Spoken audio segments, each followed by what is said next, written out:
کسی کا کسی شیخ سے تعلق ہو اور وہ شیخ واقعی اللہ کا بندہ ہو تو اس سے بات کرنے میں کیا مزہ آتا ہے، اور کسی کا تعلق رسول اللہ سے ہو، وہ حضور کا صحابی ہو اور حضور اس سے ہم کلام ہو، تو اس کلام کی لذت کیا ہے یہ میں اور آپ نہیں سمجھ سکتے۔ یہ لذت وہی جانتے ہیں جن کو نصیب ہوئی۔ شرف ہم کلامی تو بہت بڑی بات ہے، وہ تو سارا دن بیٹھ کر دیکھتے رہنے میں ہی محو رہتے تھے۔ پھر کسی کو اللہ سے شرف ہم کلامی نصیب ہو تو اس میں کیا لذتیں ہوں گی۔ تو موسیٰ علیہ السلام نے جب وہ شرف ہم کلامی اور وہ لذت اور وہ تجلیات و انوارات کی بارش میں کھڑے تھے تو بات کو لمبا کر دیا۔ سوال تھا آپ کے ہاتھ میں کیا ہے؟ یہ عصائی، بات ختم ہو گئی، یہ میرا عصا ہے۔ یعنی ادب ہے بارگاہ الوہیت کا کہ مختصر اور مقصد کا جواب دیا، اور یہ قاعدہ ہے کہ بات مختصر کی جائے اور مطلب کی جائے۔ آتے ہیں خطوط میرے پاس بھی، آپ ہی لکھتے ہوں گے، میں جواب دیتا ہوں تو اس میں مطلب کی بات ہوتی ہے، خواہ وہ 1 سطر ہو یا 2 ہو یا 3 ہو۔ جو خط مجھے آتے ہیں وہ لگتا ہے اخبار ہے، جب کھلتے ہیں تو پورا صفحہ، بات کام کی اس میں صرف 1 ہوتی ہے، 2 جملے یا 3 جملے، باقی ساری وہ فضول باتیں ہوتی ہیں۔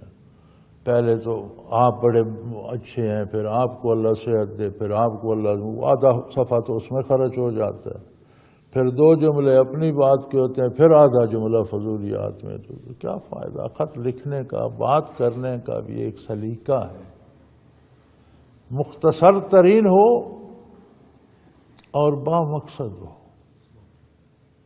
فضول لفاظی کا کیا فائدہ؟ مقرر کے لیے بھی چاہیے کہ تقریر کرتا ہے تو با مقصد کرے اور غیر ضروری حاشیہ آرائی نہ کی جائے۔ استاد کو چاہیے بچوں کو پڑھاتا ہے تو با مقصد مفہوم بتائے، لمبی حاشیہ آرائی بچوں کو بھی بھلا دیتی۔ اور بیان کرنے کے لیے بھی، لکھنے کے لیے بھی چاہیے کہ اندازے سے ہو۔ تو یہاں تو حد ادب تھی، تو موسیٰ علیہ السلام نے عرض کر دیا رب العالمین یہ میری لاٹھی ہے، بات ختم ہو گئی۔ لیکن وہ آگے لے گئے بات کو، اتوقع علیہا واحش بہا علی غنمی، میں اس پر ٹیک بھی لگاتا ہوں، اس سے اپنا ریوڑ بھی چراتا ہوں۔ تو یہاں بڑی خوبصورت بحثیں کی ہیں مفسرین کرام نے کہ اللہ کے نبی تو سب سے زیادہ مؤدب ہوتے ہیں، تو یہ تو اللہ کے اولی العزم رسول ہیں، اور ادب دنیا کو تقسیم کرنے والے، سکھانے والے، عطا کرنے والے ہیں۔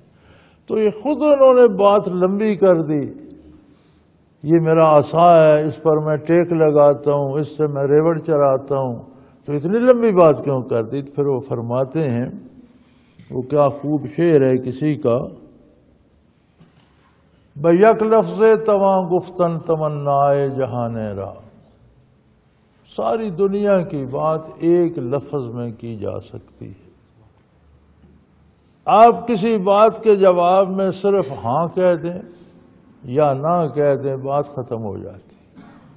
ایک لفظ میں دنیا بھر کی کوئی بات، کوئی معاملہ ایک لفظ میں ختم کیا جا سکتا ہے۔ بیک لفظ تواں گفتن تمنائے جہان را، منا ذوق حضوری طول دادم داستان را، میں تو جب آپ سے بات ہوئی تو اس بات کی لذت لینے کے لیے میں نے بات کو لمبا کر دیا۔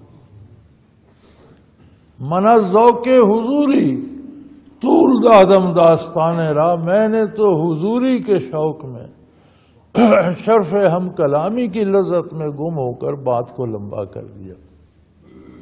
تو فرماتے ہیں جب انہیں شرف ہم کلامی نصیب ہوا تو اس میں محو ہو کر بات کو انہوں نے لمبا کر لیا. یا عصائی یتوکا علیہا واحش بہا علی غنمی، یہ میرا عصا ہے، میں اس پر ٹیک بھی لگا لیتا ہوں، اس سے اپنا ریوڑ چراتا ہوں.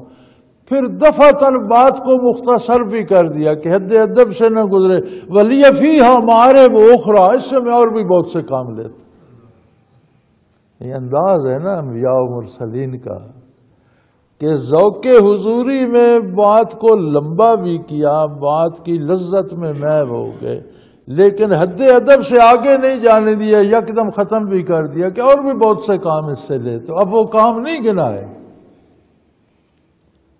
یہ میرا عصا ہے، اس پر میں ٹیک لگا لیتا ہوں، اس سے میں بکریاں چراتا ہوں، یا رب العالمین اور بھی بہت سے کام لیتا ہوں. لذت ہم کلامی کے لیے اسے لمبا بھی کیا اور حد ادب کے لیے یکدم مختصر بھی کر دیا. یہ شان ہوتی ہے اللہ کے محبوب بندوں، اللہ کے نبیوں رسولوں کی.